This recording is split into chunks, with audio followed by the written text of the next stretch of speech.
Beberapa minggu berlalu. Perban di kaki Holden akhirnya dilepas, dan ia sudah bisa berjalan normal kembali. Namun jauh di dalam hatinya, ada satu kegelisahan yang terus ia simpan.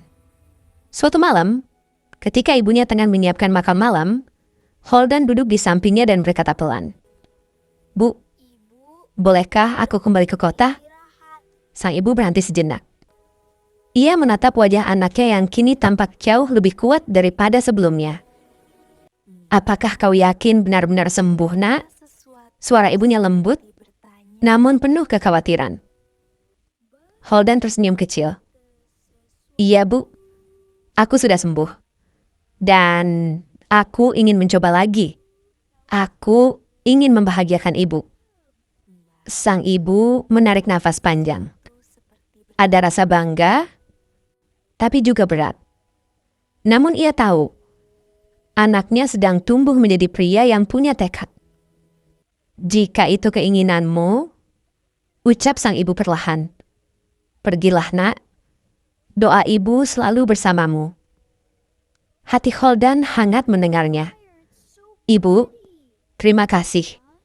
Aku akan bekerja lebih keras kali ini. Aku janji, Bu. Aku akan membuat ibu tersenyum."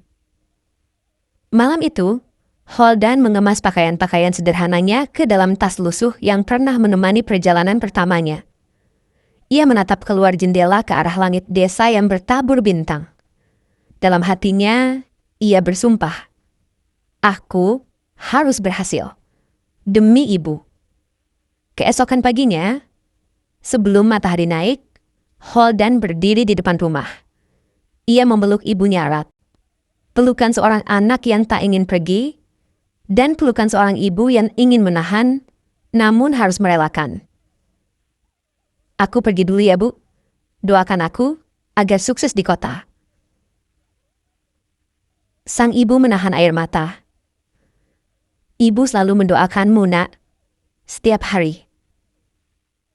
Holden melangkah pergi perlahan. Ia menoleh sekali lagi melihat ibunya berdiri di depan rumah, mengangkat tangan dengan senyum yang penuh kasih.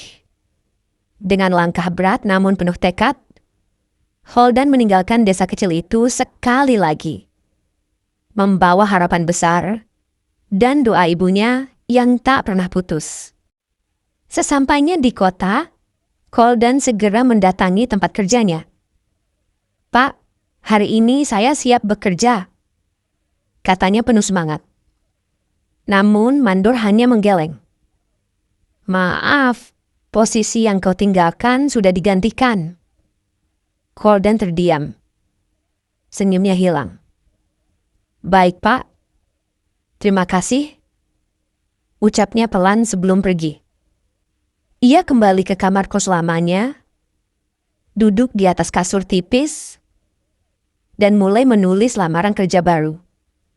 Keesokan paginya, ia berkeliling kota, mengetuk banyak pintu, menyerahkan berkas, berharap ada yang mau menerima. Namun hari demi hari berlalu, dan tidak ada satupun panggilan.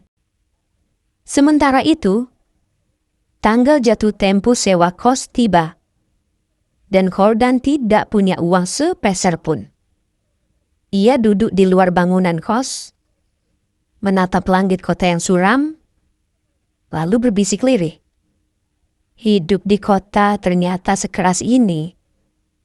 Sepertinya aku harus pulang. Maafkan aku, Ibu. Aku belum bisa menempati janji. Dengan langkah berat, ia mengemas barangnya yang sedikit. Dan di balik rasa kecewa, tersimpan pertanyaan besar. Bagaimanakah nasib Holden selanjutnya? Akankah ia menyerah? Atau justru menemukan jalan baru?